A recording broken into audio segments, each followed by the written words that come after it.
Hi, my name's Lee Guns, and welcome back to the Licensed Yapper podcast.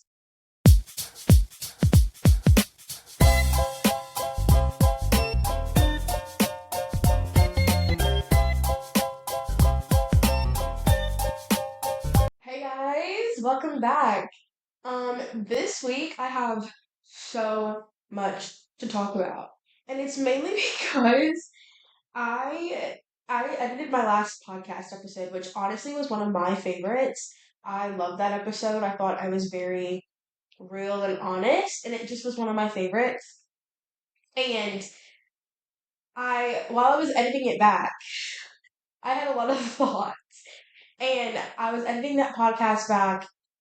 First of all, I hate editing my own podcast because the sound of my own voice sometimes makes me cringe.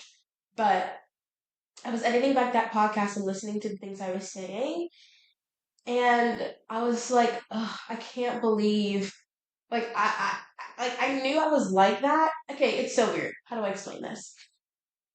A lot of the things I was saying, I knew were true about myself, but I didn't necessarily love it, necessarily. And I thought about it all week long, and I was like, I really want to go into this podcast and dive deep about the stuff that I was saying last podcast because it truly made me feel a certain way about myself. So I kind of want to take y'all of where my brain's been this past week since I posted that podcast. But before we get there, we're going to talk about the hot topics that have been going on this week.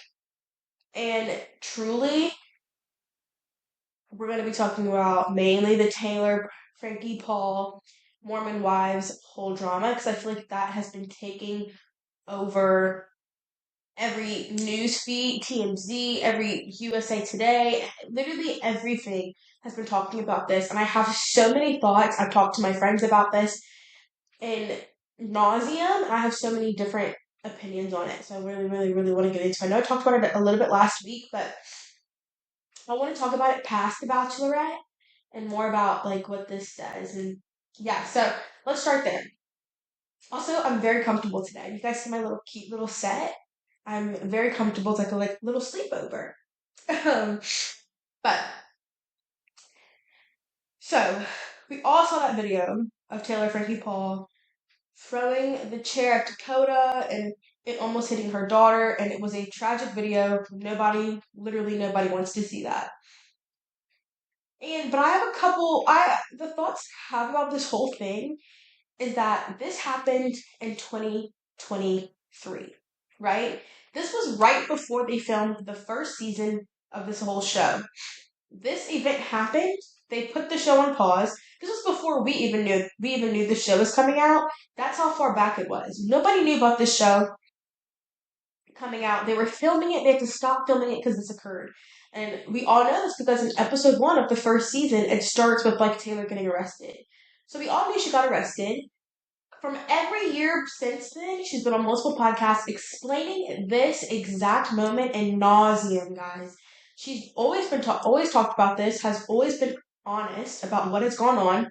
Literally, when I go back and listen to those podcasts, she's basically saying everything that happened in that video. She's saying, and she's owning up to it. She's taking accountability, and she's basically putting the blame on her mostly and saying how bad the situation was. She regrets her daughter being there. She regrets even having that situation. She talked about it in nauseam.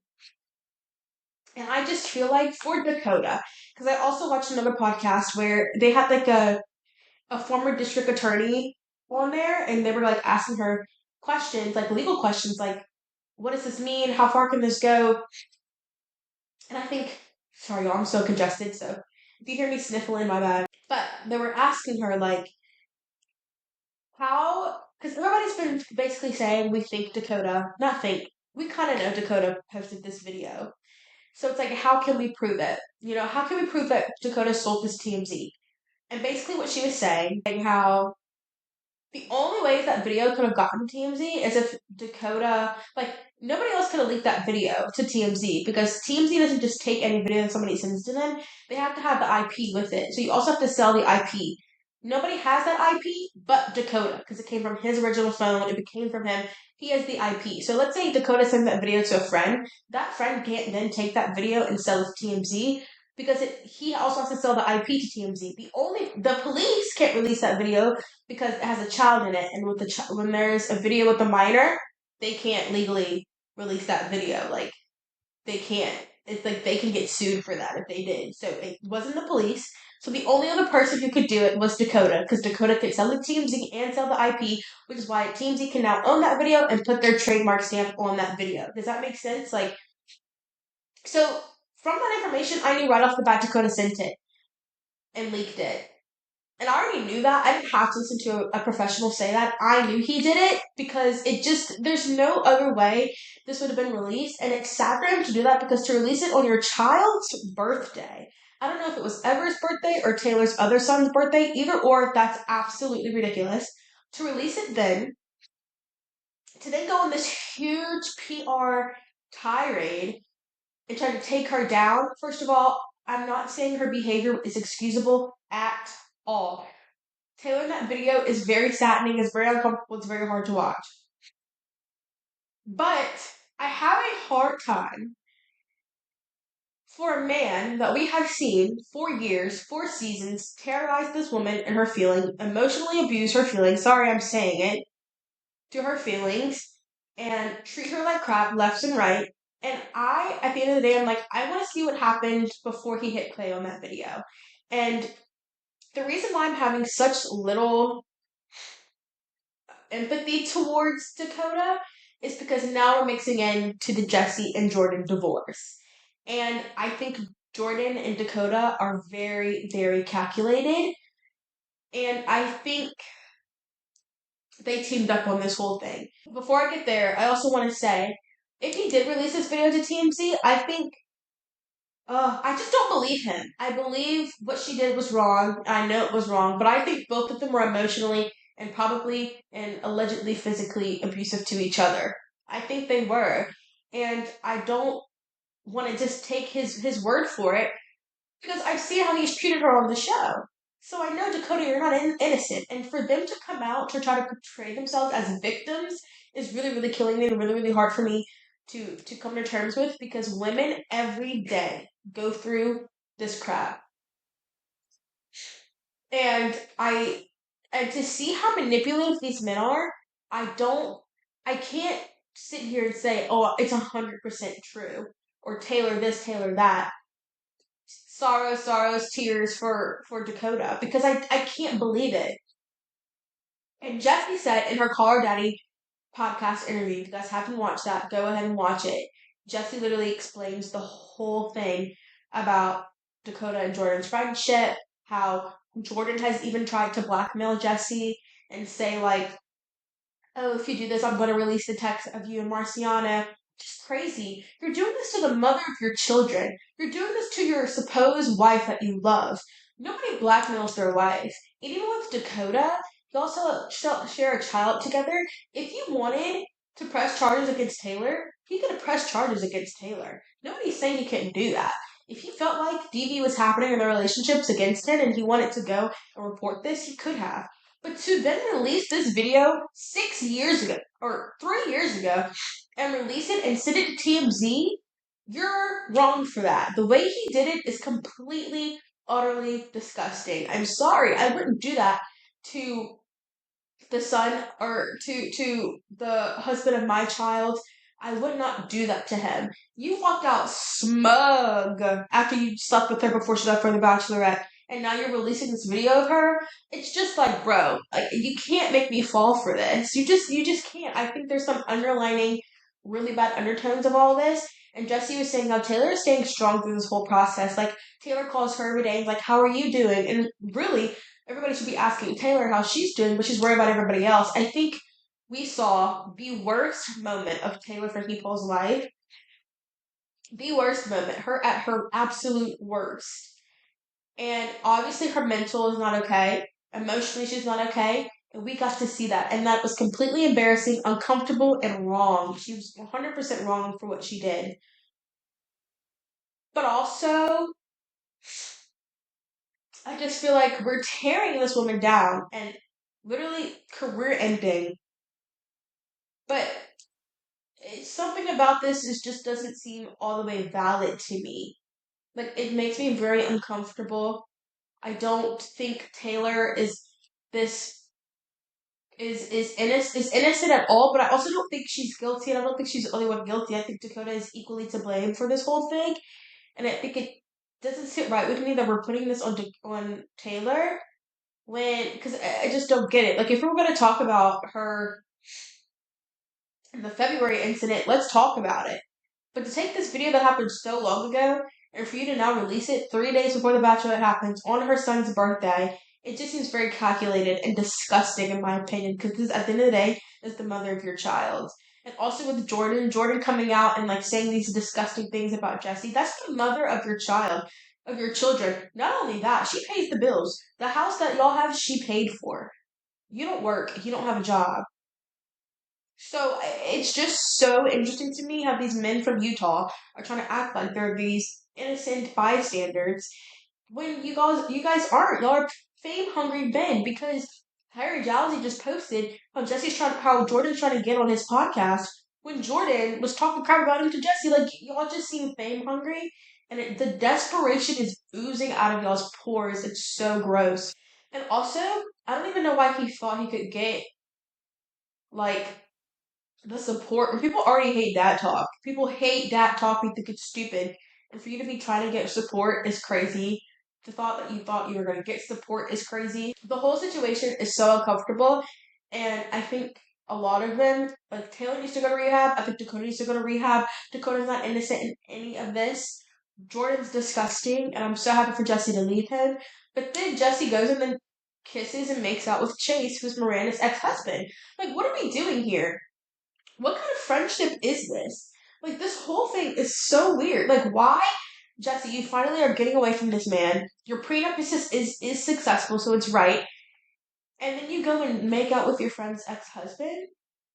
Like, what are we doing in Utah? Like, why? Where are the boundaries? Where's the girl code? And that's another thing about girl code. Ugh, that freaking term. But like, that's your friend. Why would you go behind her back and do something like that? Like, I just don't get what the thought process is in Utah. But it's also like, at the end of the day, pull up the cameras. Like, cameras need to go up, guys. There's so much going on that cameras aren't up for right now. And I understand why they decided to not have cameras up. But there's so much stuff going on. But also, it's like uncomfortable and weird. Because it's like, why are you girls weird? Like, the girls are weird, the guys are weird. Y'all just need to take a pause. And then apparently, Bachelorette has been paused, not canceled. So I think they're gonna try and find a way to release the season because apparently the guy contestants can sue and now Taylor's getting paid her full salary, and if they're gonna pay Taylor her full salary, then they're not gonna sue Taylor like the rumors were saying because they're giving her full salary. If they were gonna sue her, they weren't gonna pay her. Which means if you're gonna pay Taylor, you're losing more money, so you might as well release the season. Like, this whole thing is so unfortunate, and I feel bad for all parties involved. I can't find it in me to have that much hurt for Dakota or that much sympathy for Dakota because I've seen so much of him terrorize this girl. This girl was on the floor of the show crying in desperation, and I just can't help that. Like, I just don't think he's innocent in all this. Like I said, I want to see what happened before he pressed play. Before he hit play on that video, what happened? Because Jesse even said Jordan one time they were arguing, and she was literally chasing Jordan around the kitchen island. And he pulled out his phone and was like, I'm gonna record you. What are you gonna do? What Taylor does? Like, why are we antagonizing these women, like, at their lowest moments? I think it's disgusting. And I just don't believe anybody. I really don't. And I think what's coming up, I think there's gonna be a sit down one on one with Taylor. I don't know who it's gonna be with, what news source it's gonna be with, but we're gonna hear something from her. And because Dakota's camp has been talking, and it's crazy right now. The whole thing is sad, and also Miranda and Layla. I wanted to talk about this because I told my best friend this. I told my friend, I was like, if you did what Taylor did, right? If a video came out of you, uh, yelling and screaming and throwing stuff at your boyfriend, I 100% would be like, bro, girly pop, this is not okay. We need to get you some help. I would not go on the internet and be like, I don't support anything that so and so did. I don't support. Whoa! At the end of the day, she's your friend. So for Layla and Miranda to run to the internet to try and be in the internet's good graces and basically be like, we don't support Taylor in this, we don't need to know that. Support your friend, have her back. As a friend, it is on you to say, hey girl, what you're doing is wrong. It's not okay. It's unacceptable. You need to get help. Let's put you in a rehab facility. Let's do something to get you back on your right mind because I know you and this isn't you. But no, you run to social media and dismiss her actions so you won't get caught in the crossfire. That's not a real friend. Jesse's a real friend. What Jesse did, and Jesse was literally saying, like, Taylor is an amazing person. She's grown so much since 2023, and for this to be happening now is so unfortunate for her. And she also was like, her actions were completely unacceptable in that video. That's a friend. That's a real friend. Like, Layla and Miranda, what they did, I thought was so off-putting. And I would never do that to my best friend. I would never do that to my worst enemy. Like, that was crazy to me. And the whole thing's upsetting. And I don't know where this is going to go, but it feels like every single day TMZ drops a new headline. And I can't help to think that Dakota and his team are behind this. And I hope if season 5 picks back up, I want the dads gone. I don't want to see them anymore. They ruined the show. None of this would have happened if they weren't on the show to begin with. And I think, but honestly, guys, I think for Taylor needed this to happen so she can officially get away from Dakota. She was never going to literally leave him alone till now. And something like this, and it's sad that something like this had to happen for her to actually end it with him.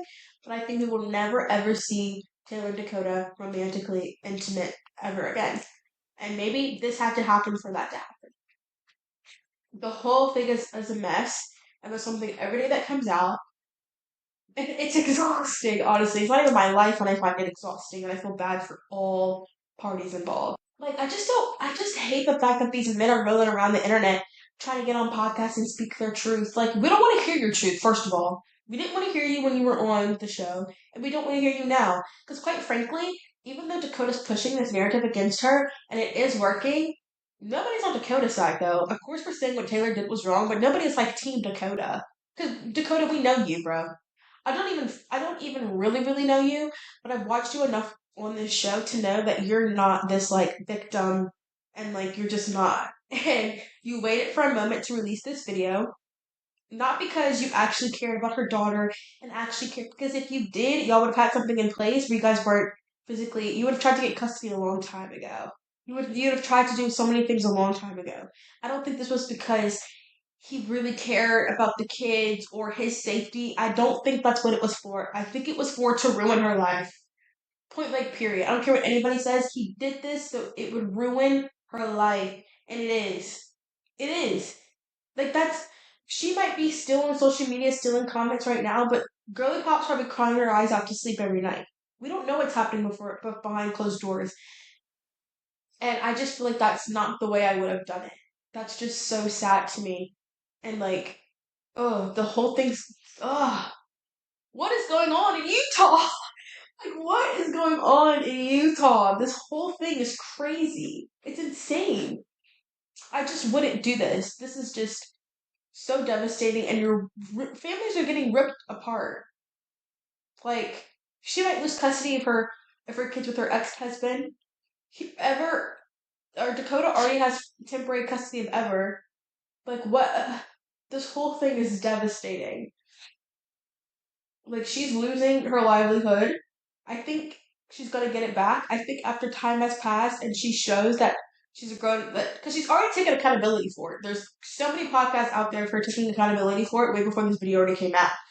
But I don't know what she's gonna have to prove to the public to get their trust back, but the whole thing is super sad and super unfortunate, and it's very, it's just, there's something new every day, y'all. So we're gonna keep covering this every week and see if there's new things coming up, or because I really want, and also I really wanted to watch that season of The Bachelorette. I haven't watched The Bachelorette since Rachel Lindsay's season because I only care about Rachel. I think Rachel's like the best Bachelorette to come from that franchise.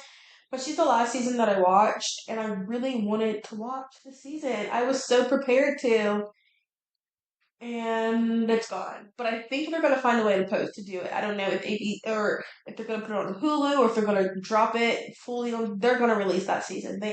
There's no way they're not going to. The whole thing is insane, guys. But yeah, moving on from that, this is what I wanted to talk to you about that I was talking about in the beginning of this. Of the things that I talked about last episode, that when I was editing it back, I was like getting cringed out by myself because like saying it out loud is one thing, but when you watch it back and you're like, whoa, I really like this, I don't like this about myself, how do I change it? It's really something therapeutic, actually. This whole podcast has been very therapeutic for me. Because when I watch it back, I really have to listen to what I'm saying and be like, ooh, was that too harsh? Or is that really how I am? Or dang, that actually is how I am. Like, the way I watch it is from an outsider's perspective when I'm editing it. Like, it doesn't even feel like it's really me sometimes. So when I listen to myself back, because I swear, y'all, sometimes I sit here, press play, and I just start yapping. Duh.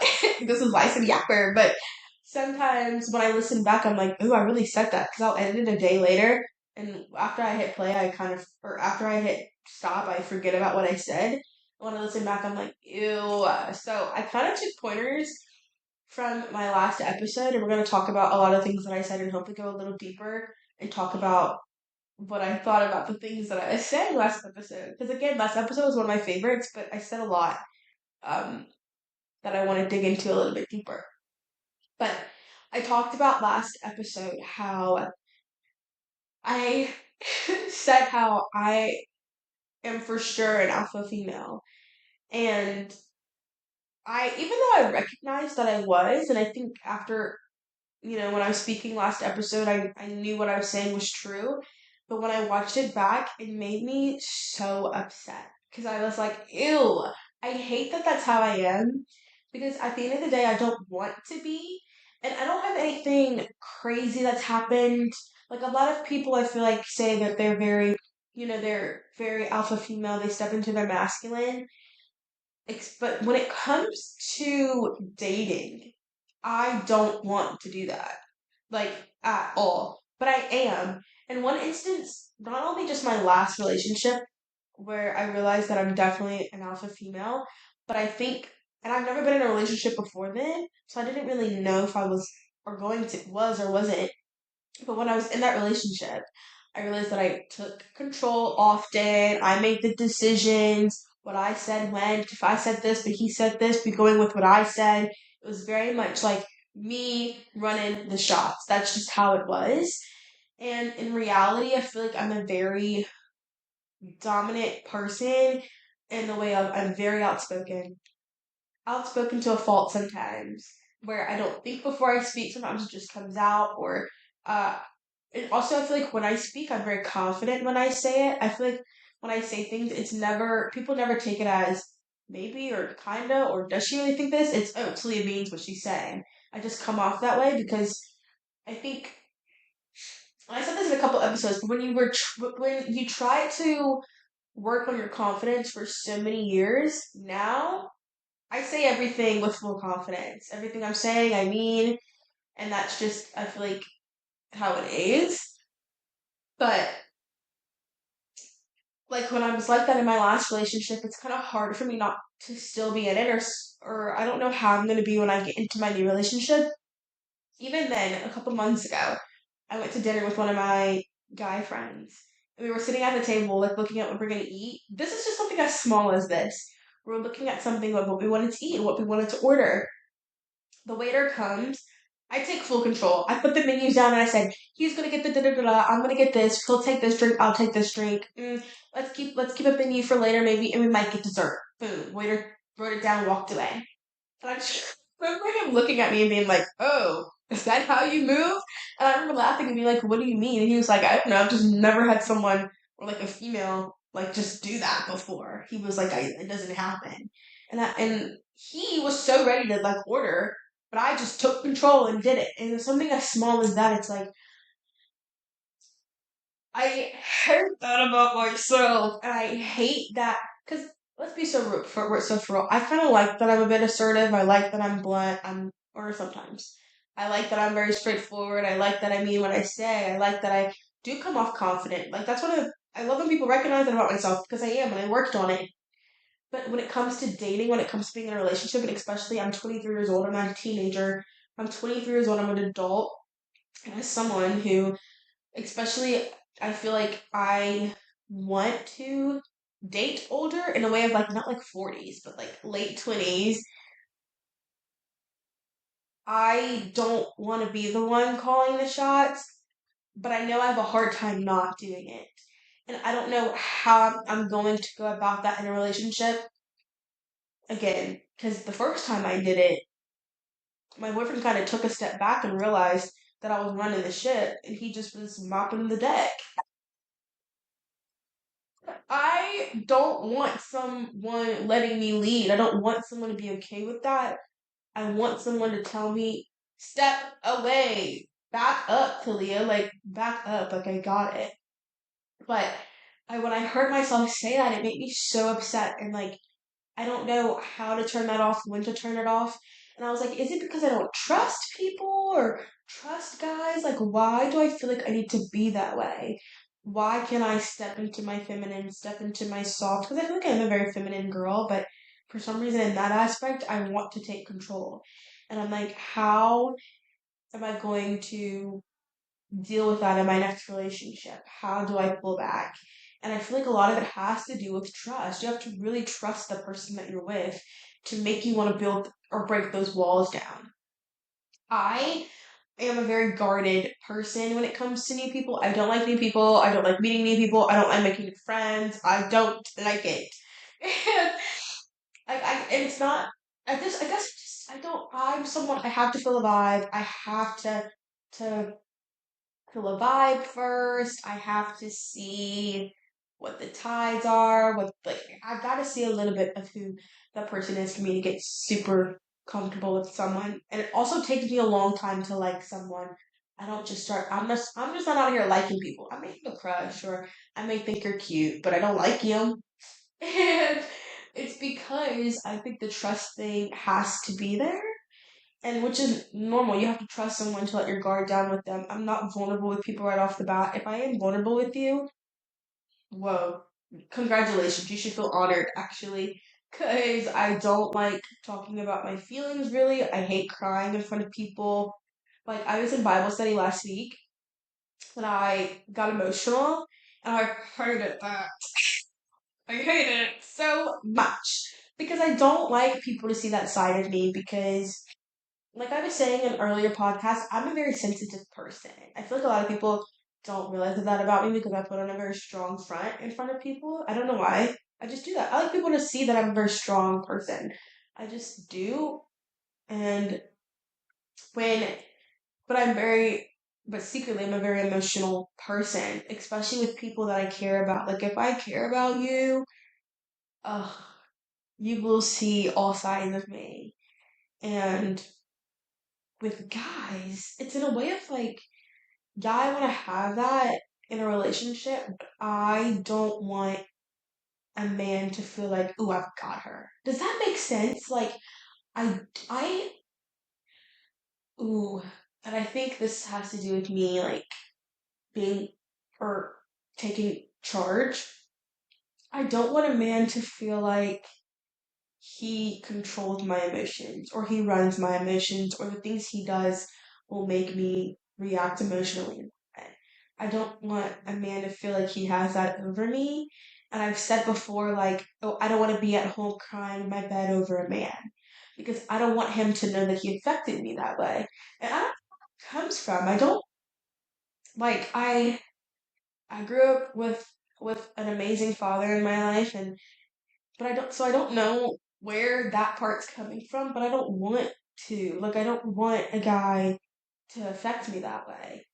I've never had a man affect me that way, and I don't want it to happen. And I think because I don't want it to happen, I'm not as open, or so I put on a hard face, and I talk to like when I'm like talking to guys, I talk in a way of like the second you do something, peace, I'm leaving, which is true because I am.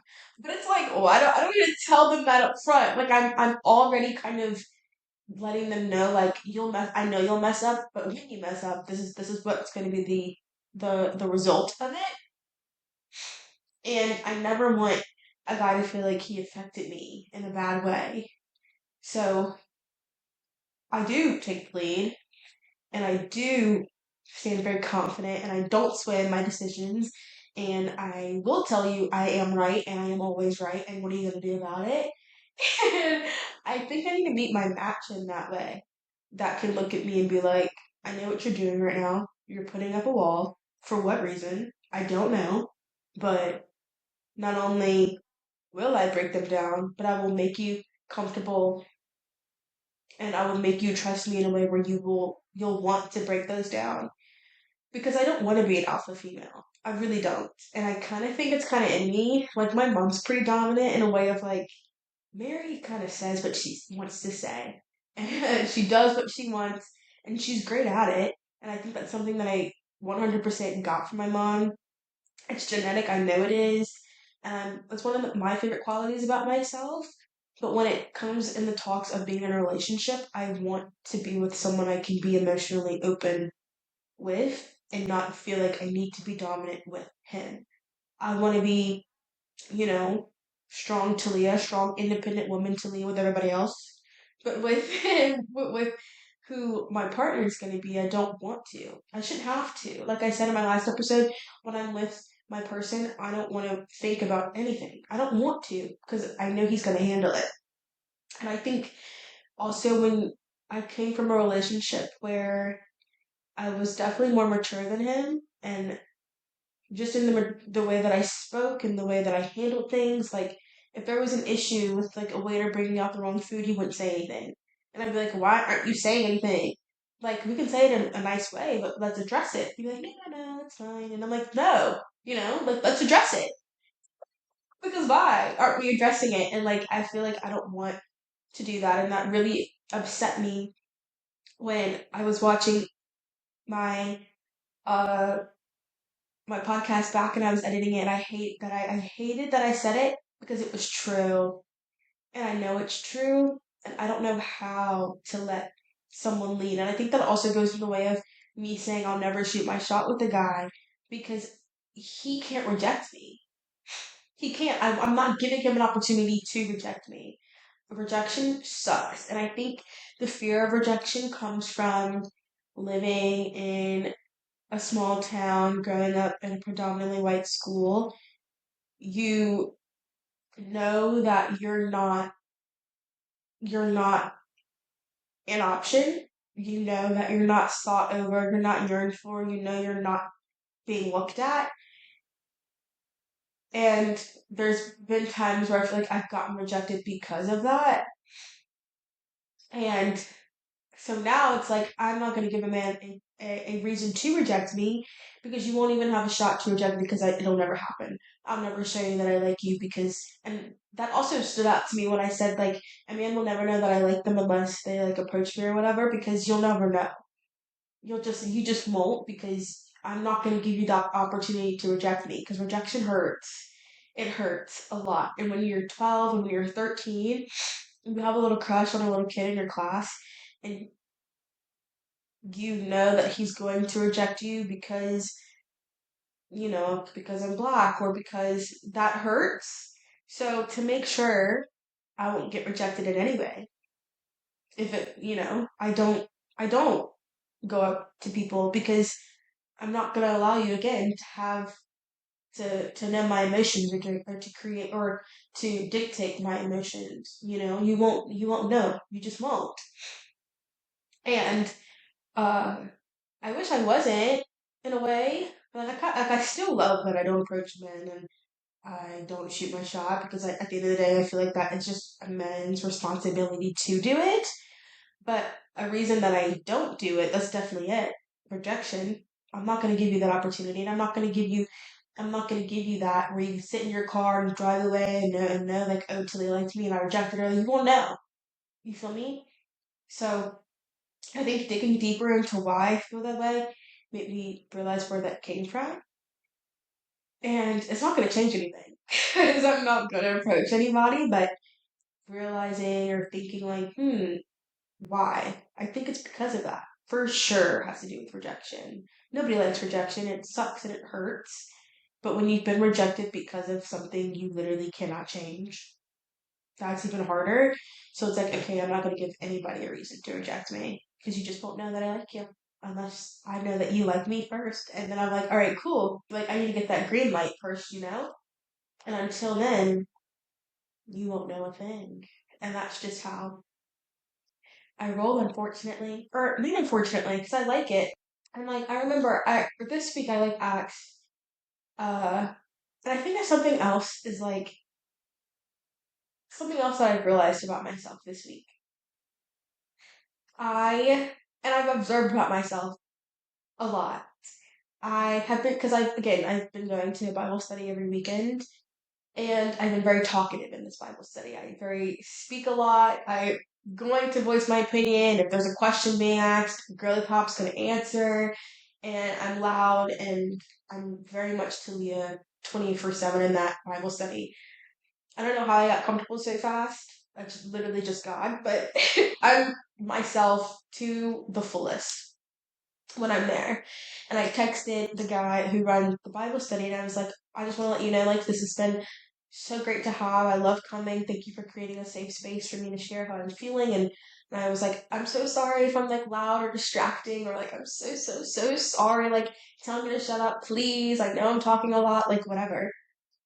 And I thought about it, and I was like, why am I apologizing for who I am?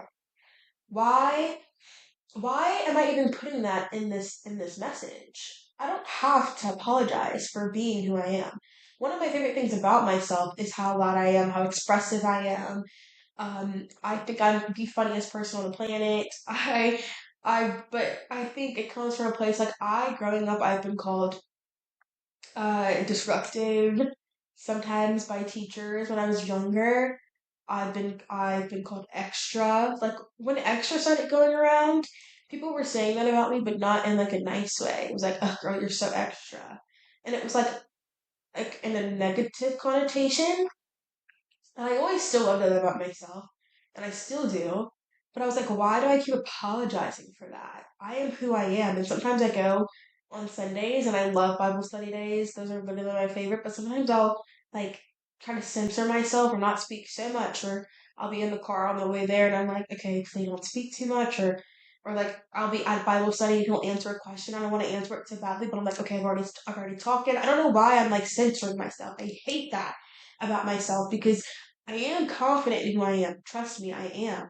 But I still find time sometimes where I worry about what people are saying about me. Like, I'm sitting there at Bible study where I can be the most open and comfortable, and trust me, I am comfortable, but my brain, or the devil, will speak to me sometimes and be like, Tilly, you're talking too much. You're making other people uncomfortable. People are being annoyed by you. It's annoying others around you. And I get insecure, and I hate feeling insecure about who I am. But but it's like, don't be insecure about my favorite thing about myself. Like, I hate that I get there sometimes, and even with my friends, I'm like, am I doing too much? Am I speaking? Like, I hate that. I hate it. And I hate apologizing for who I am, or I hate it that I even wrote that at the end of the text. Like, I should, and I don't know how to explain it. It's like, you know who you are, but you have that nagging voice that's like, everybody's literally annoyed about you or what you're saying. Or sometimes I'll be there and I'll see somebody looking at me and I'm like, are they looking at me because they want me to shut up? Like, what? And I'm like, and then I go, wait, I don't care actually. So why am I thinking that? It's just the enemy will speak to you and try to tear you down from the inside. And it sucks. And it's an internal battle that I hate and I know other people experience. Like, why am I all of a sudden feeling this way about myself and I've loved this about myself for years and I'm letting the enemy speak in my ear and tell me I'm doing too much, I'm extra, I'm annoying those around me, take your voice down, why are you so loud, why are you screaming, why are you laughing like that? Like, things that I haven't thought about in forever about myself, and they're just coming at me. And it's like, it's so funny, like the place where these thoughts are coming at me is in a place where I'm like growing closer to God. Like, I'm in Bible study, and these bad thoughts are running through my brain. Like, of course he's trying to attack me at this very moment. Like, it's just such the devil to do something like that. But I hate that I do that, and I hate that I even let myself get insecure. I hate feeling insecure. Like, it's so stupid. Even sometimes, like, I, okay, this is another topic that kind of has to go with feeling insecure. And I don't know if I'm all over the place in this podcast, but I think it's good. I think it's me, like, giving myself therapy at this point, and y'all are hearing it. Hopefully y'all can relate. I tell y'all, my brain is very scattered. But it's also the deal with, like, with the insecurity of, like, I have grown so much of feeling very insecure with my body. I used to really look in the mirror and not liked what I saw, like really not liked it. Like really, I did not like what I saw. And growing up, and as I got older, especially in college for sure, so in the past 4 years, I would look at myself and be like, huh, okay, Talia, okay, I see you. Like, you're really doing the thing. Like, body tea, like, you're really doing it.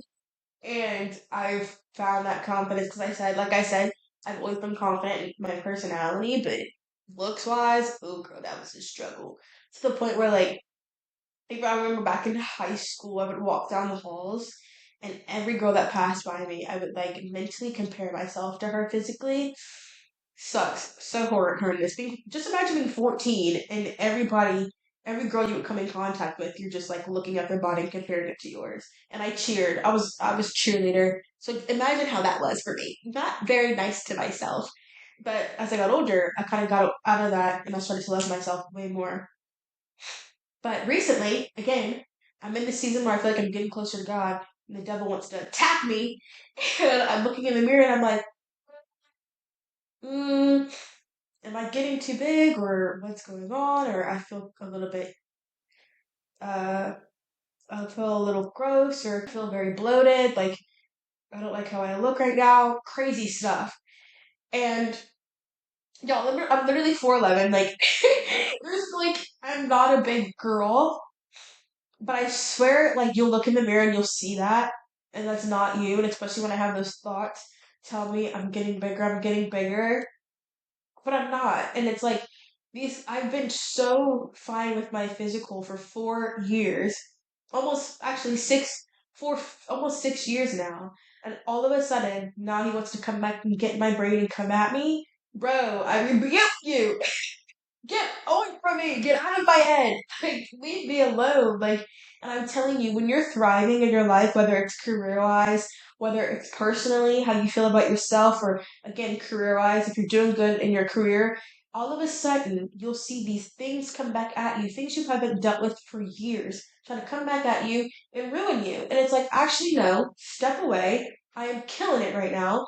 I feel great about myself, and all of a sudden these thoughts want to appear back again. Yo, it's not a coincidence. It's the devil. Tell him to leave you. Like, Expelliarmus! Are y'all Harry Potter fans? Like, get away! Like, literally, it sucks. Because it's like, what are you doing right now? Like, you're not going to attack me mentally. Like, get out of my brain. And it's just, yeah.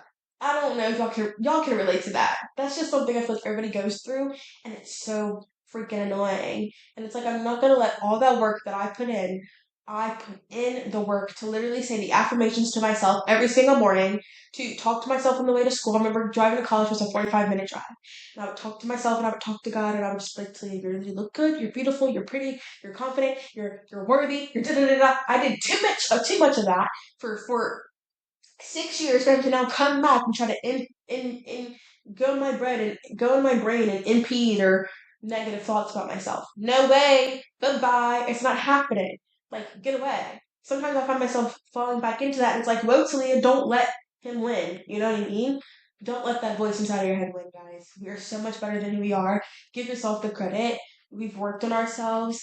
Do not let a little voice or even people come back in your life and try to tell you about yourself. They don't know you. They don't know who you are. The people that I was friends with years ago don't know who I am today. They don't.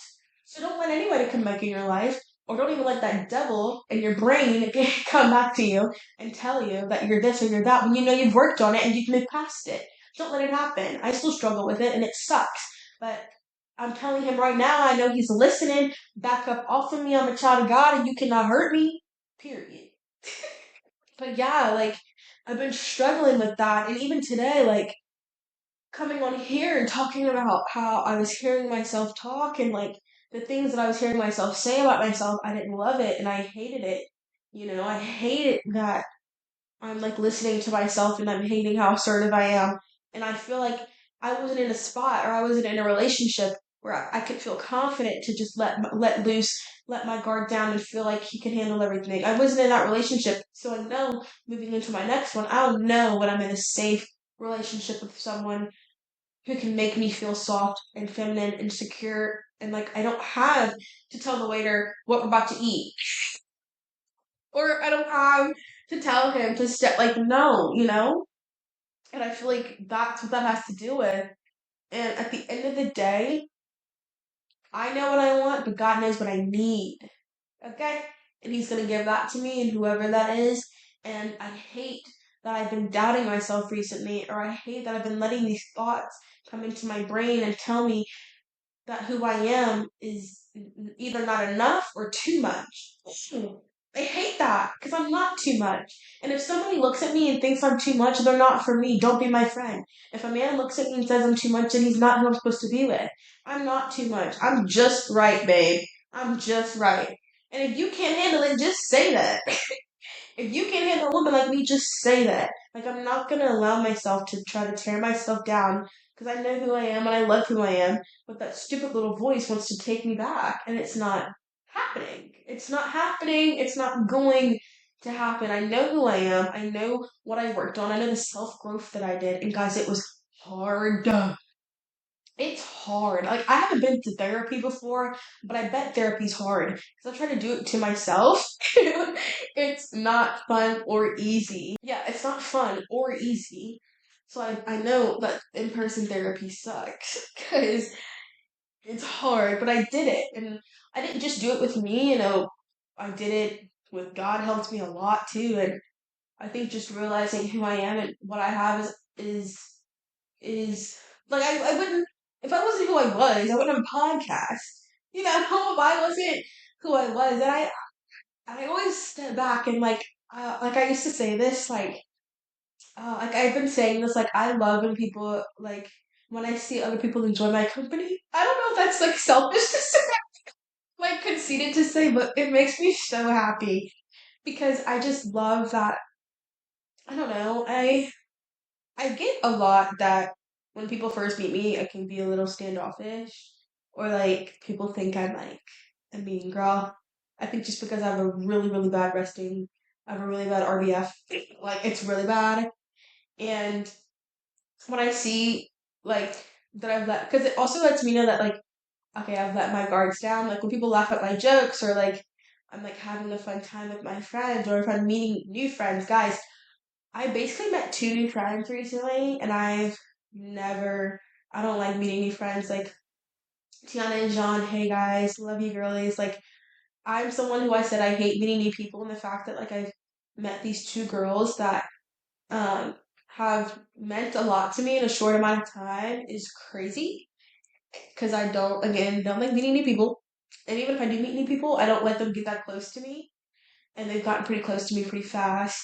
And, like, I don't know, like seeing them. I don't know. I just like that how do I say this? Like, I just like how I am around them because it makes me know that, like, I'm being open and, like, vulnerable, and it's being received correctly. And, like, when I see people laugh at my jokes, I'm like, "Yes!"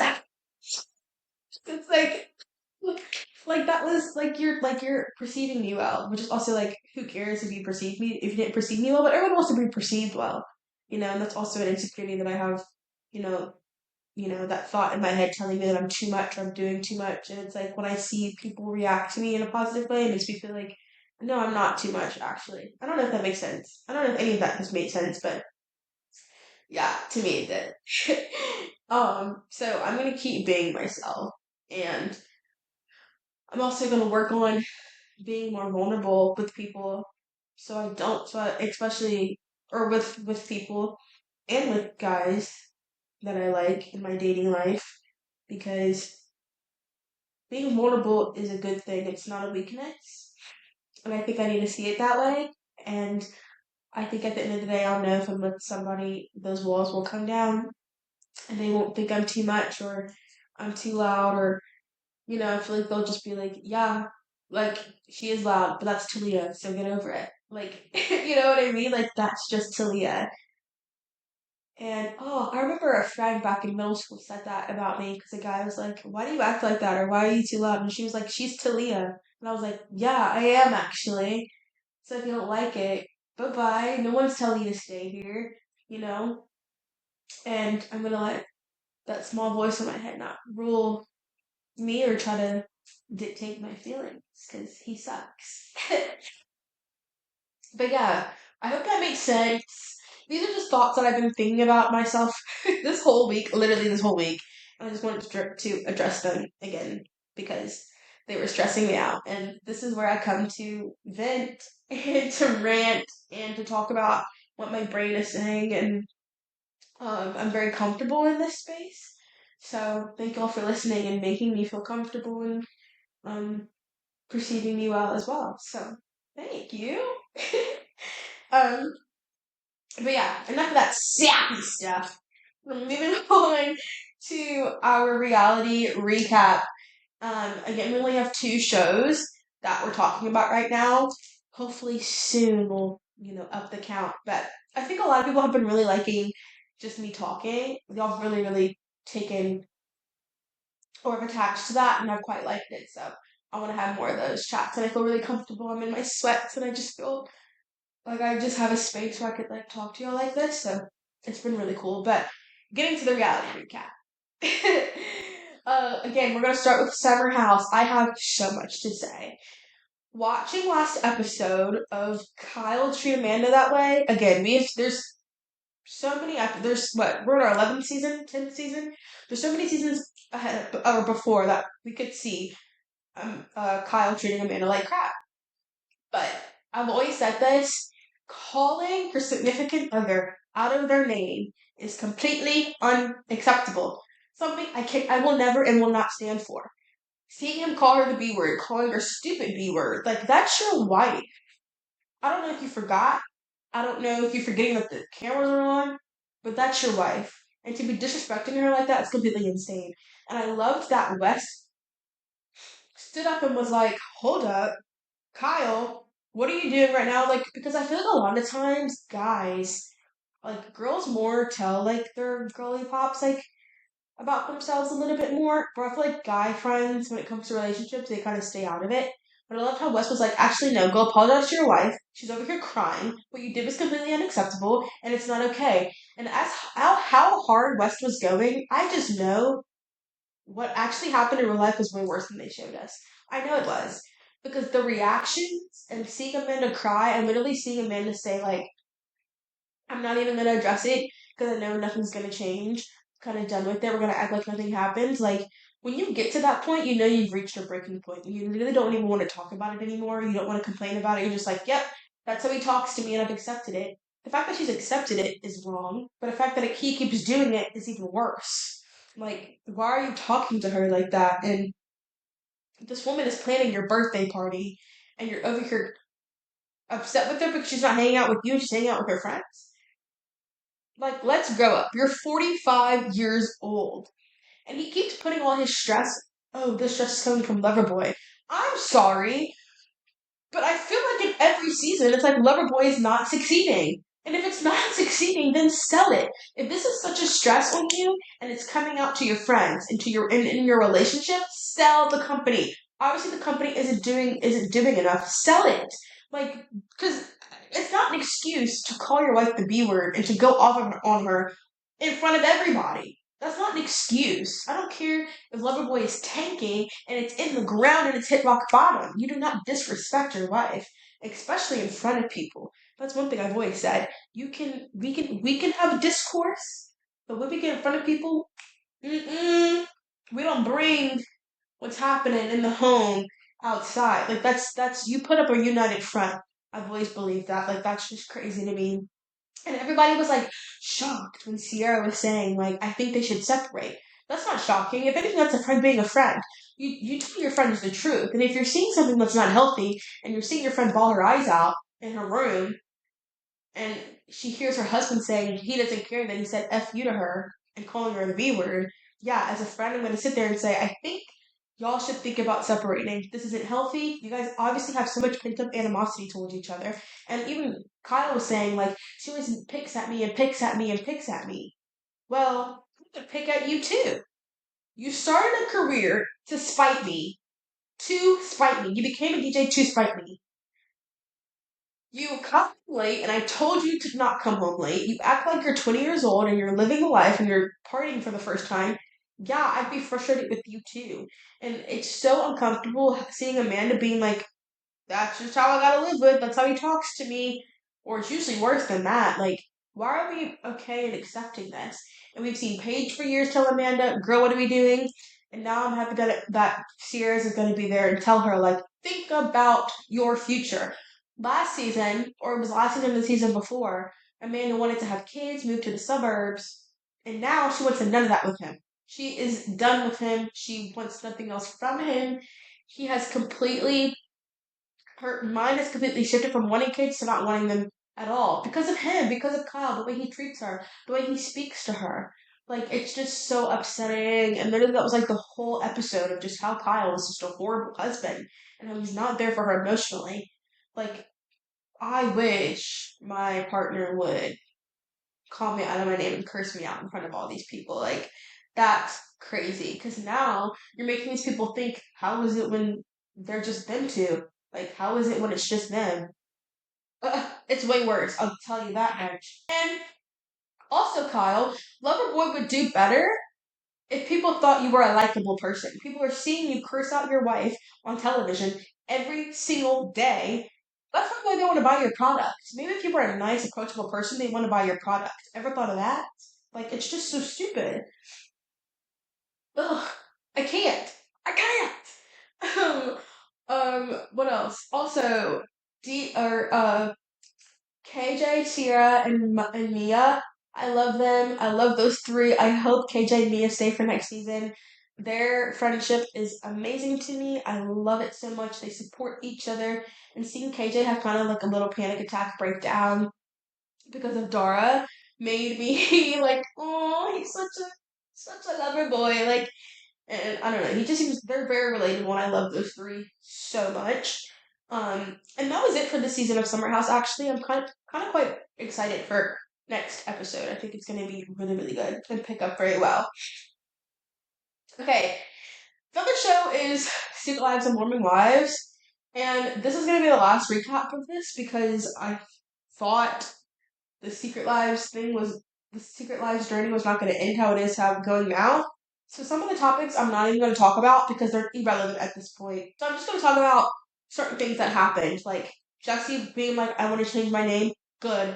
I'm so happy she did because I would die if I had to be married to Jordan. He just seems like an insufferable person to be around.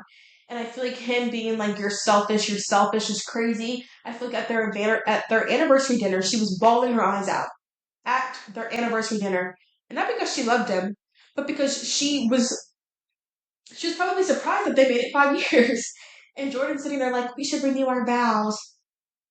Sir, time and place. This is not the time or the place for you to be saying that. And it's like, that just shows how much he just wanted to stay together. I don't know if it was for the checks or for what it was, but it obviously wasn't because they had love between each other because they didn't at all. Like, their relationship was very toxic. He was very toxic. And like seeing that is just so upsetting, and her crying over her prenup and not thinking her prenup was valid, and now finding out her prenup is valid. Thank you. I'm so happy for Jessie because of that. She'll probably still have to pay him alimony because he doesn't work and he has nothing, and probably child support too because again he doesn't work, he doesn't have any money, he doesn't have anything. So, but I'm just happy he won't take anything from her business, nothing. Like, she can just leave, and the fact that she can get stuff from her anyway instead of just finding a job is crazy. Like, you're a man. Get up and go find a job. I also want to talk about Layla and her journey with her body and her not loving herself and her taking GLP-1s, which is also crazy. Whatever doctor prescribed Layla GLP-1s, you need to get your license taken away from you. Like, like seeing Layla talk about herself and not love herself, and she's been dealing with body dysmorphia and the way she looks for years. It was so real, and I love that they showed that of her.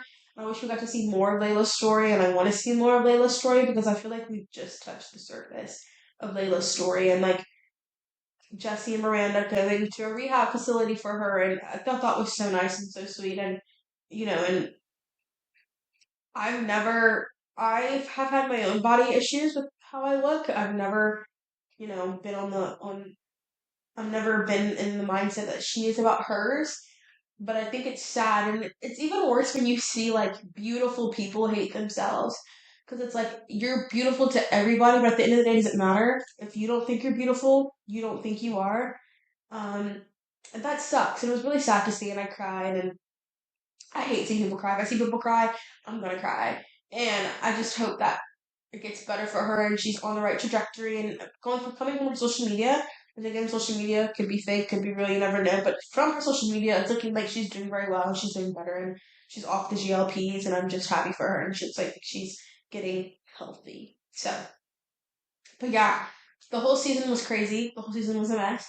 Um, no more Secret Lives. I'm kind of happy to not talk about it because it's been like such a stress with like keeping up with it, and I feel like we'll be talking about it in the hot topics anyways. But yeah, guys, that's it for this episode of Licensed Yapper, episode 6. I hope you guys enjoyed it, and also please let me know. Give me a text, give me a DM, leave in the comments of what you guys think you want me guys to address or talk about, or something that you've been thinking about and want me to kind of address. Or I would love to hear what you guys have to say and what you guys want me to talk about. So I hope you've enjoyed so far, and I hope you've had a good time listening. And I love you guys so much, so much. Thank you guys for your support. And I love you all. So I'll see you guys in the next episode of Licensed Yapper. Pieces and blessings. Bye, guys.